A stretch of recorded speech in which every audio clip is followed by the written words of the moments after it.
Mutual money is generally competent to force its own way into general circulation. Let us suppose the mutual bank to be at first established in a single town, and its circulation to be confined within the limits of that town. The trader who sells the produce of that town, in the city and buys there such commodities, tea, coffee, sugar, calico, etc. as are required for the consumption of his neighbors, sells and buys on credit. He does not pay the farmer cash for his produce. He does not sell that produce for cash in the city. Neither does he buy his groceries, etc., for cash from the city merchant, but he buys of the farmer at, say, 8 months' credit. And he sells to the city merchant at, say, 6 months' credit. He finds, moreover, as a general thing, that the exports of the town which pass through his hands very nearly balance the imports that he brings into the town for sale. So that, in reality, the exports, butter, cheese, pork, beef, eggs, etc. pay for the imports, coffee, sugar, etc. And how, indeed, could it be otherwise? It is not to be supposed that the town has silver mines and a mint. And, if the people pay for their imports in money, it will be because they have become enabled so to do by selling their produce for money. It follows, therefore, that the people in a country town do not make the money, whereby they pay for store goods, off each other, but that they make it by selling their produce out of the town. There are, therefore, two kinds of trading going on at the same time in the town: one, trade of the inhabitants with each other, and another of the inhabitants, through the store, with individuals living out of town. And these two kinds of trade are perfectly distinct from each other. The mutual money would serve all the purposes of the internal trade, leaving the hard money, and paper based on hard money, to serve exclusively for the purposes of trade that reaches out of the town. The mutual money will not prevent a single dollar of hard money, or paper based on hard money, from coming into the town. For such hard money comes into the town, not in consequence of exchanges made between the inhabitants themselves, but in consequence of produce sold abroad for. So long as produce is sold out of the town, so long will the inhabitants be able to buy commodities that are produced out of the town.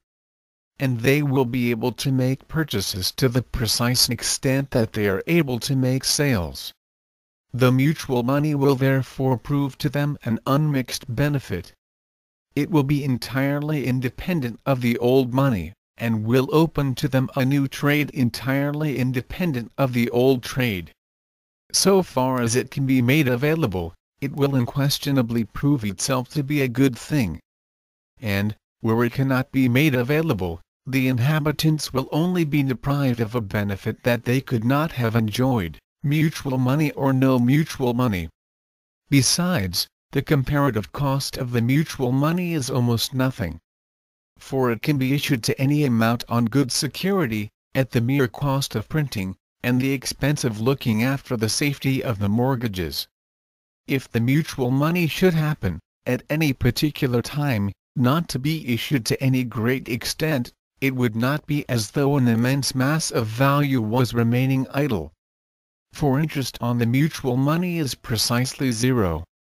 The mutual money is not itself actual value, but a mere medium for the exchange of actual values, a mere medium for the facilitation of barter. We have remarked that when the trader, who does the out-of-town business of the inhabitants, buys coffee, sugar, etc., he does not pay cash for them, but buys them at, say, 6 months' credit. Now, the existing system of credit causes, by its very nature, periodical crises in commercial affairs. When one of these crises occurs, the trader will say to the city merchant, "I owe you so much for groceries. But I have no money, for times are hard. I will give you, however, my note for the debt." Now, we leave it to the reader, would not the city merchant prefer to take the mutual money of the town to which the trader belongs, money that holds real estate and produce in that town, rather than the private note of a trader who may fail within a week? If, under the existing system, all transactions were settled on the spot in cash, things might be different. But as almost all transactions are conducted on the credit system, and as the credit system necessarily involves periodical commercial crises, the mutual money will find very little difficulty in ultimately forcing itself into general circulation. The mutual bank is like the stone cut from the mountain without hands, for let it be once established in a single village, no matter how obscure, it will grow till it covers the whole earth. Nevertheless, it would be better to obviate all difficulty by starting the mutual bank on a sufficiently extensive scale at the very beginning. The measure of value. The bill of a mutual bank is not a standard of value, since it is itself measured and determined in value by the silver dollar. If the dollar rises in value, the bill of the mutual bank rises also, since it is receivable in lieu of a silver dollar. The bills of a mutual bank are not standards of value, but mere instruments of exchange. And as the value of mutual money is determined, not by the demand and supply of mutual money, but by the demand and supply of the precious metals, the mutual bank may issue bills to any extent, and those bills will not be liable to any depreciation from excess of supply. And, for like reasons, mutual money will not be liable to rise in value if it happens at any time to be scarce in the market. The issues of mutual money are therefore susceptible of any contraction or expansion which may be necessary to meet the wants of the community, and such contraction or expansion cannot by any possibility be attended with any evil consequences whatever, for the silver dollar, which is the standard of value, will remain throughout at the natural valuation determined for it by the general demand and supply of gold and silver throughout the whole world. The bills of mutual banks act merely as a medium of exchange, they do not and cannot pretend to be measures or standards of value. The medium of exchange is one thing. The measure of value is another.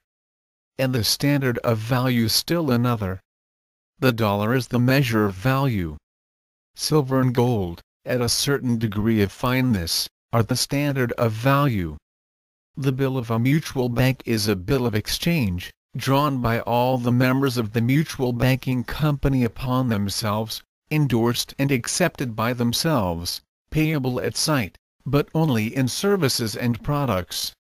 The members of the company bind themselves to receive their own money at par. That is, in lieu of as many silver dollars as are denoted by the denomination on the face of the bill. Services and products are to be estimated in dollars, and exchanged for each other without the intervention of specie 5.